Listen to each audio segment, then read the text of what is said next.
am I supposed to get any sleep this summer, knowing that at any moment Taylor Swift could be putting on an entirely new, unseen, bejeweled bodysuit? It is very stressful for me personally, and I think that that should have been considered. I can't say I'm 100% sure we've seen every Eras Tour costume. It would be silly to say you're 100% sure of anything when it comes to Taylor Swift, but I am pretty sure that we have seen, if not every single costume, almost every single one. Most of the costumes seem to have 2 or 3 versions. A lot of the time it's the same exact garment in different colors, but sometimes it's a whole new look. There's a couple different versions of the Fearless dress. The folklore section has 3 different dresses that she wears, and they're all beautiful. Even the robes and t-shirts have variations, but so far she has worn the exact same thing every night for the Reputation section and the Evermore section. This makes a little bit more sense to me with Reputation. I believe that they show at least parts of the costume in the pre-recorded video footage that they show on the big screens, so they definitely want that to be consistent. That bodysuit looks very customized, and there aren't really other colors you could put her in for Reputation, but it is a little bit weird to me that we only see one dress for Evermore, since there's so much you could do with that era. If I had to guess, based just on what I've seen of the tour,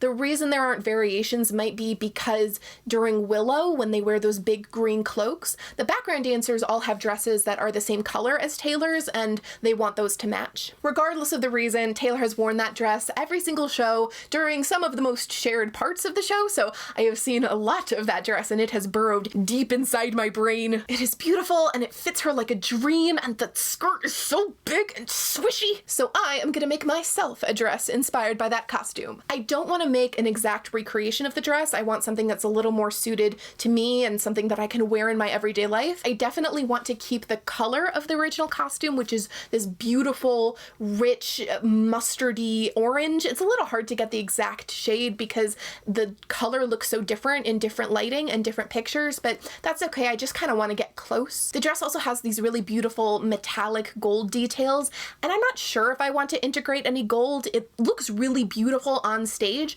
but I think it might look a little weird in person with the metallic gold against the color that's so close to gold. Not sure what I might want to do with that, but I'm gonna keep my options open. Let me try to tell you what the plan is.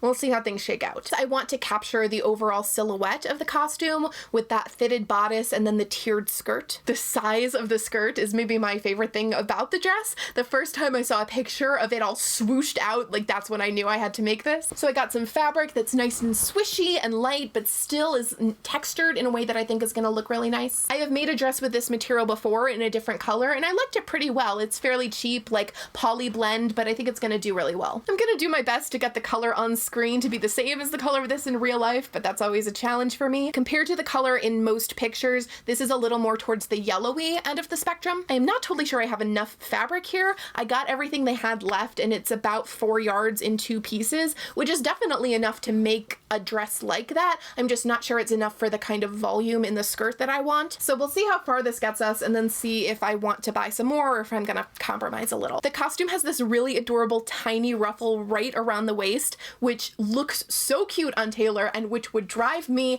absolutely insane to wear. So I'm not gonna do that. I'm probably gonna work more with ruffles at the hem and the shoulders and neckline. So that's the plan. That's the goal anyway. I've got all the materials. So now it's time to figure out what I need in terms of patterning. You can tell I shot this a little later because the shelves behind me are a mess again. The skirt is not going to take any patterning at all. It is just rectangles. I have made 1 or 2 tiered ruffled skirts before in my time, so I know the process. It doesn't take patterning, but it will take a little bit of math. As a general rule, when people make skirts like that, they use a 3-to-1 ratio, so each tier is going to be 3 times as long as the tier before it, and then you gather it down to match. And that means the top tier has to be 3 times the measurement of your waist, or the waistline of the dress.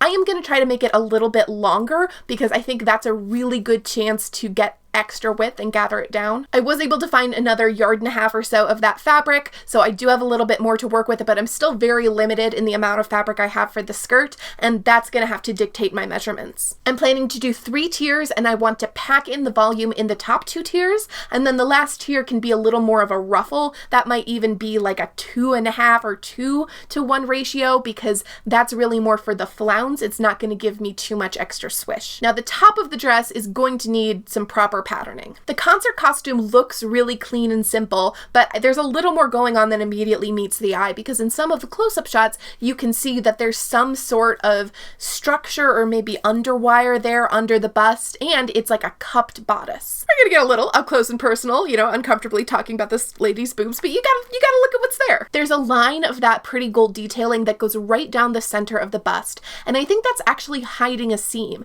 because in a lot of cupped bodice patterns that use two pieces for the cup, there's gonna be a seam right there. So to get that effect, I am gonna go for a full-out cupped bodice, and I got a commercial pattern to help me with that. I have tried to do a cupped bodice before, and it didn't go great. Like, it came together into something of a dress-shaped thing, but the fit was not fitting. But I have confidence that this is going to be different. I mean, that was a couple, maybe a year or two ago when I tried that. So, you know, I'm more experienced now. And also, I think I'm going to have a better starting place. I cannot tell you how exciting it is for me to see patterns that were designed specifically for plus sizes just like easily and cheaply available in Joann for people. Generally, if you want patterns that were made for plus size people, or even patterns that are like properly graded for plus sizes, you're gonna have to get them online somewhere niche, and you're gonna pay a fair amount of money for them. And then you have to screw around with like sourcing them and printing and cutting them out. Not to go on a complete tangent, but if you sew like all the time as a hobby,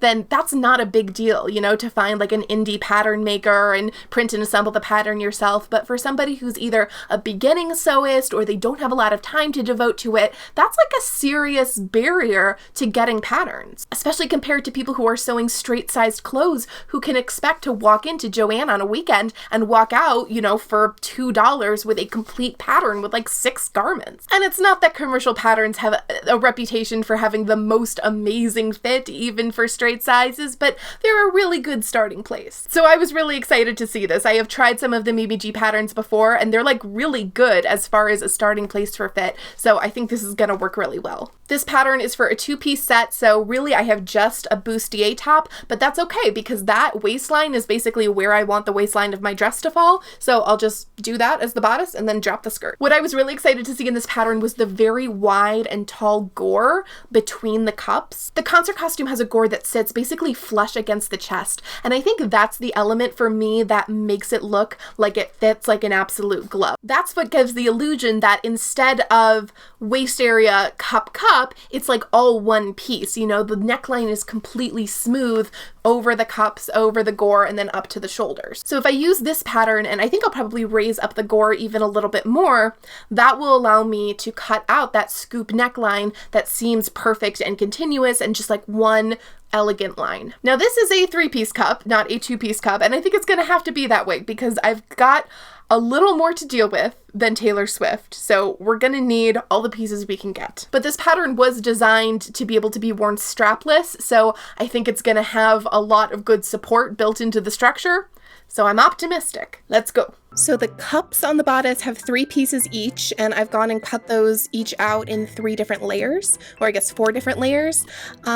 The inner lining is just the fabric as is, and then I have an interlining of flannel. It's cute, it's got bunnies on it. And then the topmost layer is my fashion fabric with fusible interfacing on the back.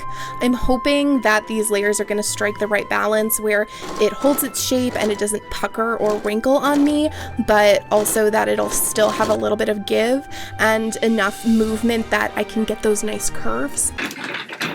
Why are you laughing? So I have the cups. They are still like 10% more pointy than I would have really liked, but I think overall the shape is really good, and they're definitely way, way better than the first and only other time I have tried a 3-piece cup. So I went ahead and made the full coverage cups that the pattern has. I'm probably going to cut these down significantly to like, you know, maybe about here or even lower to match the neckline of the costume. But I'm gonna wait to do that until I have most of the rest of the bodice, and then I can try it on and put it exactly where I want it. I'm planning to use most of the rest of this bustier pattern for the waist area. Once I have that, and once I know exactly where I want to put the neckline, then I'll just pattern out a piece that will go over my shoulders and be the strap that will kind of go into the bra cup. And then I'll also need to add a piece at the back so that it comes up higher like a dress instead of being low bow like just a bustier. I don't really know anything about draping, so I don't know if this is what you're supposed to do, but this is what I do. A lot of the time I'm modifying an existing pattern that I have, and I know I'm gonna make a lot of changes, so I don't want to make a full mock-up of the original pattern. So this is what I do. This is plain unbleached muslin, like I'm a real professional, but usually it's just scrap cotton or something I have laying around, and I trace out the original pattern piece before I go and I pin it on my dress form. For these back pieces, I knew I wanted to build up a bunch towards the shoulder, so I left a bunch of extra fabric on top, and then I just pinned it and tucked it how I wanted it, and then traced over the seam lines directly on the dress form. And then I'll take it off a dress form and use a ruler to true up the lines, get the curves exactly how I want them, and add seam allowance, and then I just go ahead and cut it off, and usually that's my finished pattern piece. I try to use different color markers for this because by the end I've traced over the pattern 3 different times at 3 different stages. And then you have the pattern piece in muslin already, so you can just check the fit. Ta-da! Look at her! Yay! Not super sure what to do next. I mean, I know all the things that need to be done, but I don't know which has to come next. This isn't sewed, this is just pinned, so somehow sew that up and then cut the exact neckline I want. And then it'll be almost done. I'll just need to line it and, oh, and the ruffles, I gotta do the ruffles.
Listen, I know I shouldn't toot my own horn too much, right? There are still plenty of things about this that are very much beginner work and, you know, are kind of slapdash and things I could have done better, but I'm sorry, I can't help it. I am so happy with this. I am so impressed with my bad self, I don't even know what to do. This came out just like I pictured it, and I am so thrilled. I have never made a bodice that was this complicated and this fitted, but that fit this well. Unfortunately, in the final dress, I did go back to seeing some of that like wrinkling and puckering around the front, which I think has to do with the way I installed the lining. I sewed together the lining for the entire bodice all at once and then like put that on all at once, which means that any imperfections in the way that the lining matches up to how I put together the front of the bodice is gonna result in like pulling and puckering. So I think that's why even though it's a really great fit, it doesn't always look as great as it is. When I looked at my results footage, there were a lot of moments where it just didn't look like it was fitting right, and there were more moments when I had to kind of pull and tuck things to make sure that like the lining wasn't keeping things stretched. So that's annoying, but I have a theory that if I just went in there from the back with a seam ripper and like opened up some of the seams in the lining, that I could probably fix that. But I think it looks so great. I am definitely going to use this bodice pattern again with the modifications I've already made. Now that I've done like all the extra patterning, I could churn one of these out so much faster. There is nothing around the waistline, and I like the simplicity and the elegance of that, but I might try it with something there, either a belt or I might make a ruffle to go there. I know I said I didn't like having the ruffle around the waistline, but it is really cute. I also toyed with the idea of having a ruffle around the neckline, which again I didn't do because I liked the really clean line, but I love these so much that I might have to try that. It'd be really cute. I am thrilled with the amount of swish in the skirts. It was everything I had dreamed of. I took the skirt up just a little bit. If you see, the bottom layer is actually slightly shorter than the other ones. This I mean, honestly, half the reason I did that was so that I would have more fabric for more volume and therefore more swish. But it also meant that instead of being floor length or having the appearance of being floor length like the concert costume, this was very much an ankle length dress. And that is going to give this so much more wearability, I think. I have no idea what occasion one wears this dress for, but I need to find one. I'm going on a trip in a few weeks and I thought, oh, it might be a fun dress for like going to the theater and stuff, but I cannot pack this dress on a trip because it will take up half of a suitcase on its own. So I'll probably wait until there's an occasion here in town where I can wear it. I ended up not putting any gold on there. The more I looked at it, especially this particular shade, the more I felt like it wouldn't work, but I do miss having some embellishment on there, and again, that might be something to explore either with like a similar dress later on or as an addition for this one. But yeah, I mean, I could talk for a long time about like all the shoddy construction and all the little issues I had here, but I'm not gonna lie to you, I'm just really pleased. I spent so much longer on this dress than I thought I was going to. This is mostly because I'm terrible at estimating how long projects are gonna take, but also because I worked really hard on it. But now I really need to be done because I have like a week to make myself my Eras Tour outfit.